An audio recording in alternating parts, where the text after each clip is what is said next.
There's growing fury in Palestine after Britain's Home Secretary says she's banning Hamas. Until now, the UK had only blacklisted Hamas's military wing. The group says the move is biased toward Israel, while the Israeli Prime Minister welcomed the decision. But what will the implications be? This is Inside Story.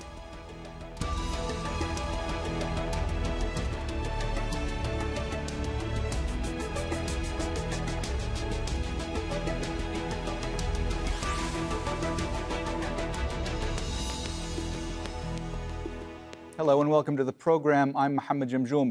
The United Kingdom is on the cusp of designating all of Hamas as a terrorist organization. It comes as UK Home Secretary Priti Patel, who will present the change to Parliament in the coming days, says there is no way in distinguishing between Hamas's political and military branches. If approved, the move would not only hinder the group, but affect people in Gaza who rely on social welfare programs that Hamas manages. Hamas is already designated a terrorist group by the European Union, the United States, and Canada. Various Palestinian factions have banded together to condemn the UK's push for the ban on Hamas. We condemn the unjust British decision to consider Hamas a terrorist organization and affirm that it's a political decision and a continuation of the flagrant aggression against our people and its resistance. The British decision aims to gain the approval of the Zionist lobby in light of the escalation and growth of popular support in many European countries for our Palestinian people and their right to resist the occupation. We have a lot to unpack with our panel of guests, but first, this report by Yumna Sayed in Gaza. Reactions continued against the British government's decision considering Hamas a terrorist movement. Hamas issued a statement denouncing the decision and saying that the British Home Secretary Priti Patel's decision is a support of the aggressors at the expense of the victims, while Prime Minister Mohammed rejected the British decision to classify Hamas as a terrorist movement and considered it a motive to criminalize the Palestinian people's struggle to liberate from occupation and establish their independent state with Jerusalem or East Jerusalem as its capital. For its part, the Palestinian Embassy in the United Kingdom condemned the British government's decision and considered it a dangerous alignment with the agenda of the occupying power, which seeks to criminalize the struggle of the Palestinian people as a whole and kill the chance of establishing a two-state solution. These reactions all came after the British Home Secretary Priti Patel had announced that she had submitted an order to the British Parliament on Friday to amend Chapter 2 of the Terrorism Act 2000 to ban the entire Hamas movement, including its political wing. Yumna Sayed, Gaza, for Inside Story.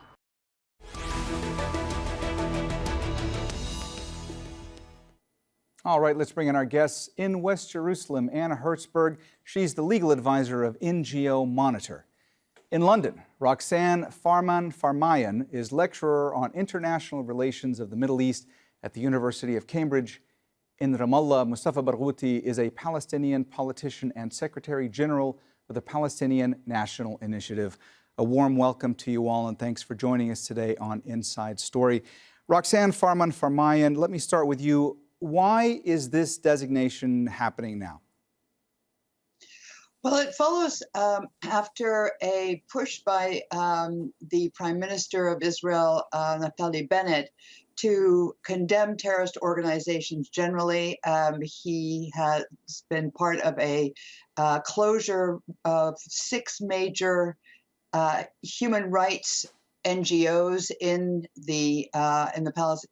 Israel, and had put in actually a personal statement to Johnson, Prime Minister Johnson, up in Glasgow during the COP26, asking him if it would be something he would consider doing. So we had quite a bit of lead up to this, and that's very much why it's happened now. Anna Herzberg, from your vantage point, what message does this action send? I think it's a very important message. Also, I would just quibble a bit with the last speaker. This is something I believe that's been in the works with the UK government for quite a long time. You know, I think it's actually a fallacy to consider military and political wings separate. The political wing is integral in helping the military wing of terrorist organizations. We see the same thing with Hezbollah. And that's why there's also been a move across Europe to really designate all of Hezbollah, all of Hamas as terrorist organizations. So this is an important move, and it is a trend that hopefully we'll be seeing more across the board more often.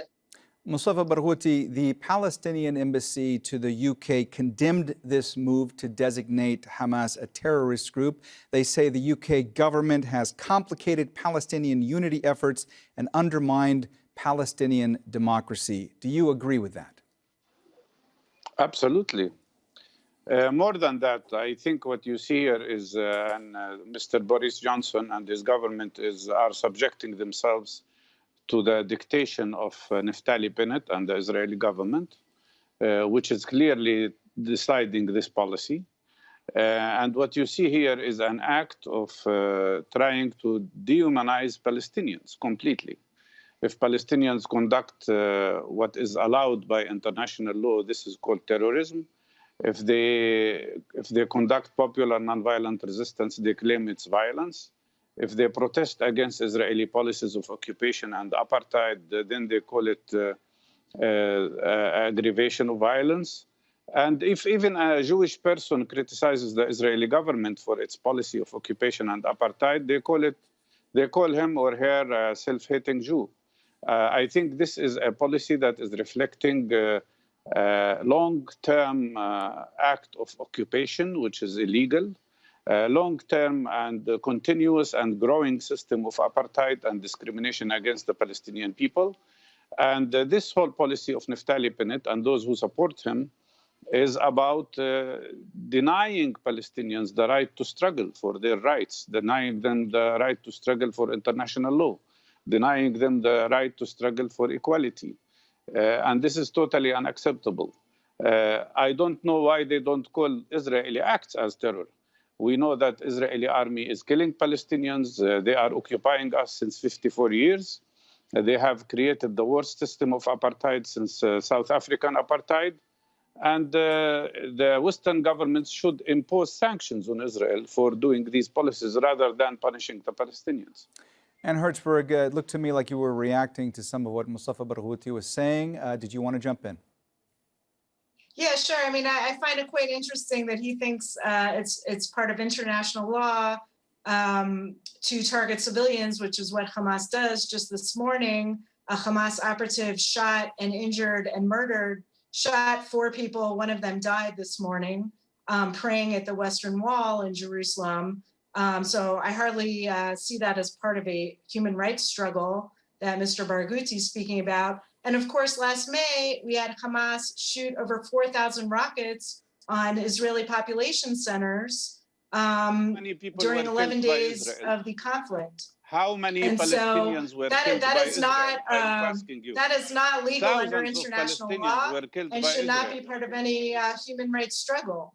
And I find that quite disturbing that if he claims to be a human rights activist, that he thinks that's okay.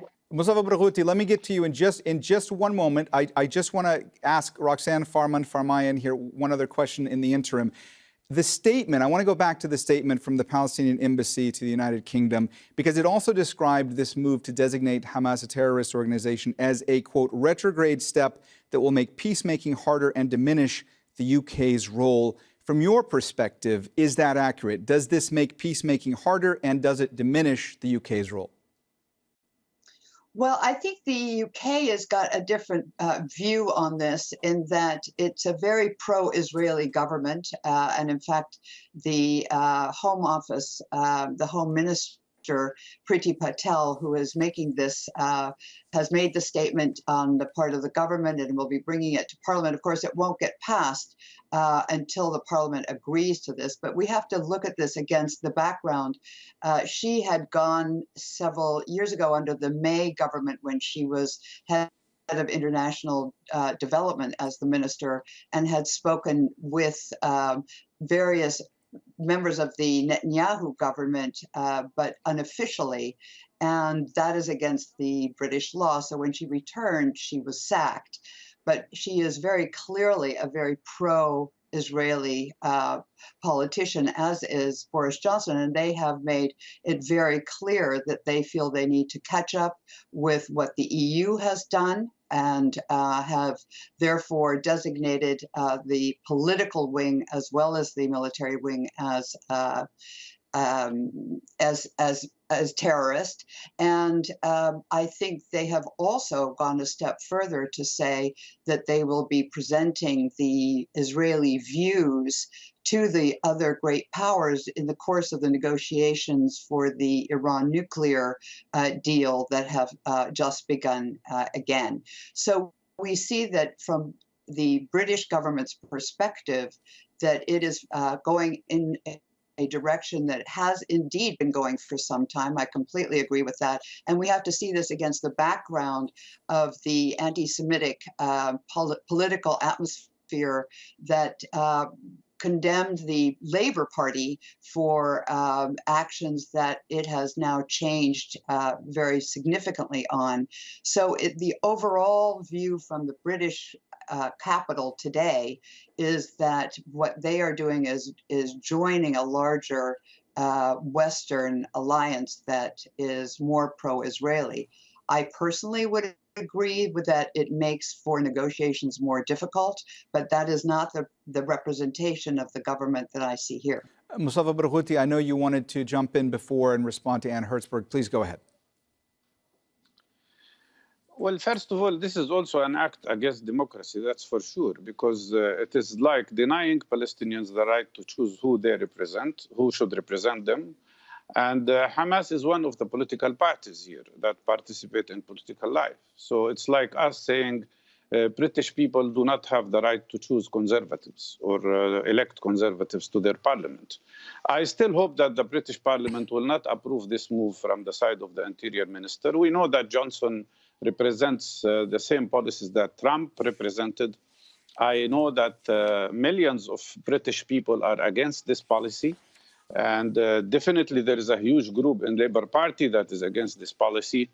This way, the way they try to declare that people are anti-Semitic is nothing but a way of trying to frighten people from criticizing Israel for its violation of international law. Let us remember the basic facts. The basic fact is that who is occupying whom? Israel is occupying us. We are not occupying Israel. Who is putting 640 military checkpoints in the occupied territory? It's Israel. Who is conducting a system of apartheid and discrimination against the Palestinian people? It is Israel. Your guest spoke about attacking civilians. Who is killed among civilians? It's Palestinians. During the last attacks on Gaza, Israel killed more than 4,000 people, including in the last war on Gaza, they killed 169 Palestinian children. 169 Palestinian children. Israel is conducting a policy of aggression. Israel is conducting a policy of occupation. Israel is conducting a policy of apartheid. If they want peace, they would have agreed to the two-state solution. But this Israeli government is declaring that there is no place for Palestinian state. There is no place for Palestinian freedom. There is even no place for negotiations. So what do they want? I mean, this is an extreme government. And by the way, NGO Monitor is nothing but an instrument that is helping the Israeli government and its security establishment. Their attacks on human rights organizations are unbelievable, as if Palestinians don't have the right to defend their human rights, as if Palestinians are not entitled to practicing democracy, as if Palestinians are not entitled to struggle for their freedom. And this is unacceptable, and it will not last.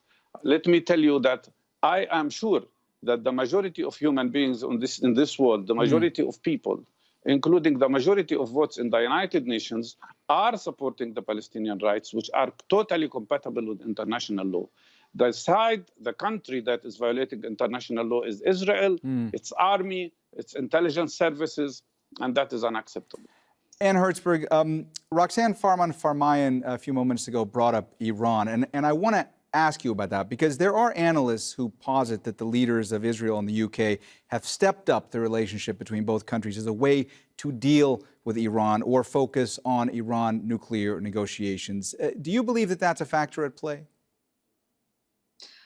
It's definitely possibly a factor. I mean, when you look at Hamas and Hezbollah, those are Iranian proxies in the region. And so I think that is something that is probably on their minds, but also it does bring, it makes peace more likely in the region when you can disarm Hezbollah and Hamas that are acting as extra-military actors. In Hezbollah's case, it's basically taken over southern Lebanon, and Hamas, as we all know, has taken over Gaza. And I don't think that reflects the will of either the Lebanese people or the Palestinian people, in contrast to the propaganda that was just spouted by Mr. Barghouti. And so I do think that is something that I think you are the one who is they have in conducting the mind. Zionist propaganda, mademoiselle. You are conducting Zionist propaganda. And I'm not I just wanted conducting to any clarify propaganda. the record when he was And talking about the clearly you are two-state working solution. for I believe it was Israeli the government. It Palestinians is clear. well, I didn't interrupt you when you were going off for quite a long time, so I would appreciate you don't do the same for me. Go ahead, Ann Herzberg. Go ahead. And so, I would take issue at many of the things that the guest previously said on the facts. And frankly, when we look at the casualties that have been happening in Gaza, pretty much all of them can be attributed to Hamas because Hamas embeds rocket and other terror infrastructure within civilian areas that endangers the entire population in Gaza. And it would be quite more of a human rights approach for their own death. for Mr. Barghouti You want to kill Palestinians and claim that we are responsible for our own death? All right, that's unacceptable. Roxane Farmanfarmaian, let me get to you right now, because earlier you brought up the Labour Party in the UK, and I want to talk about that for a moment, because traditionally the more left-wing members of Britain's Labour Party have been strong supporters of the Palestinian cause. And there are, as we know, deep divisions within the Labour Party. What kind of impact is all of this going to have going forward?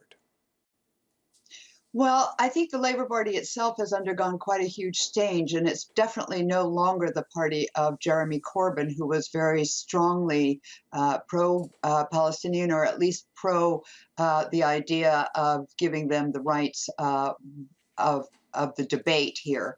And I think that proved to be very, very problematic for the Labour Party. And under Sir Keir Starmer, they have undergone a quite deep cleansing and set of choices in order to prioritize the Jewish community within the party, and it has been well received here.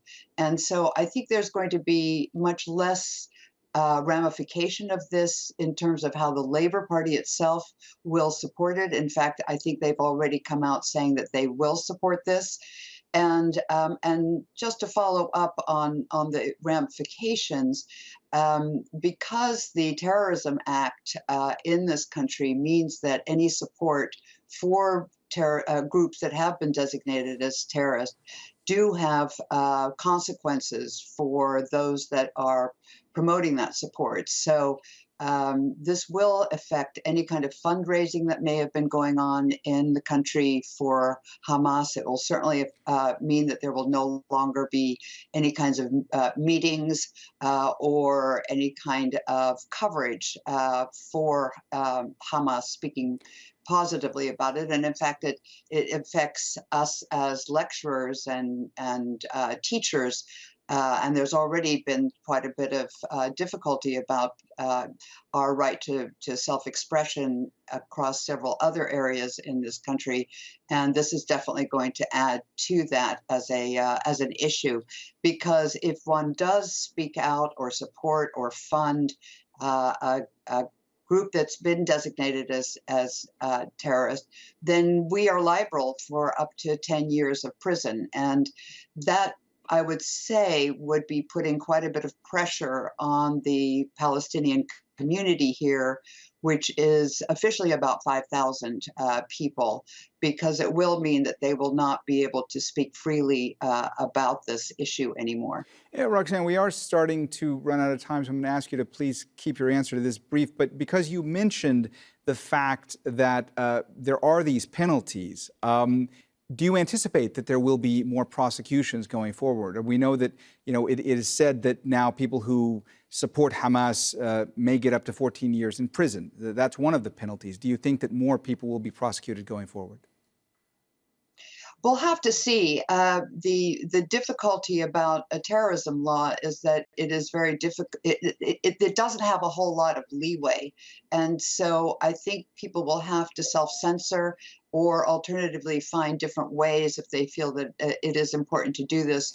It must be said that it has not passed Parliament yet, and I think we need to wait and see how much support it gets and what the discourse is around that to see where the legal situation will come down onto. Mustafa Barghouti, what kind of impact does this have going forward when it comes to the prospects of Palestinian unity?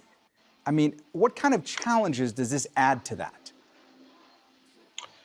First of all, it's an act against unity. It's an act to prevent Palestinians from getting unified on democratic basis, where we would have free democratic elections and all Palestinian parties could run in these elections. And as you know, we are also struggling for internal democracy. And we were against the decision of the authority to cancel elections. So in my opinion, this is an act against democracy and an act against Palestinian unity, which is exactly what the Israeli occupation wants. But let me say something. We have to put these acts into a general context. And the general context is to try to criminalize the victim, criminalize the Palestinians who are struggling for their freedom. And I found it really disturbing when one of your guests is saying that you can kill Palestinians and then claim they are responsible for their own death. This is the utmost dehumanization of any human being. It's like, it reminds me of those criminals who rape women and then claim that women are responsible for being raped. It's exactly the same. And I think this is totally unacceptable. If your guest had the minimum of feeling of justice, they would recognize that no people in the world should be kept under Israeli or any military occupation. They would recognize the right of Palestinians for freedom, for self-determination. Before there was Hamas, there were many political Palestinian parties that tried to reach peace agreements with Israel, and Israel refused. Israel is the one that destroyed Oslo Agreement. Israel is the one that is refusing to negotiate. Israel is the one that is not accepting any Palestinian leader. You said I shouldn't interrupt you, so don't interrupt me. Israel is the one that is refusing peace. Israel is the one that is refusing all United Nations resolutions. Israel is the criminal in this case. And the very fact that they are the ones who are occupying us for life is totally unacceptable. I grew up all my adult life under occupation. I am entitled to freedom. Mustafa Barghouti, I'm sorry to interrupt. I'm sorry to interrupt you, but we've only got about a moment left. I do want to ask Ann Herzberg one last thing here. How big of a win is this for Naftali Bennett? Does this have an impact on him politically? I mean, I think it's very good for Naftali Bennett. I think it's not even necessarily a win for him per se, but for people around the world who are trying to put an end to terrorism and end support for terrorism and promoting UN Resolution 1373 under Chapter 7 of the Security Council, ending all direct and indirect support for terrorism. So I consider it a win for anyone who actually does care about human rights and care about democracy. All right, well, we have run out of time, so we're going to have to leave the conversation there. Thanks so much to all of our guests, Ann Herzberg, Roxane Farmanfarmaian, and Mustafa Barghouti. And thank you, too, for watching. You can see the program again anytime by visiting our website, aljazeera.com. And for further discussion, go to our Facebook page. That's facebook.com/AJ Inside Story. You can also join the conversation on Twitter. Our handle is @AJ Inside Story. For me, Mohammed Jamjoum, and the whole team here, bye for now.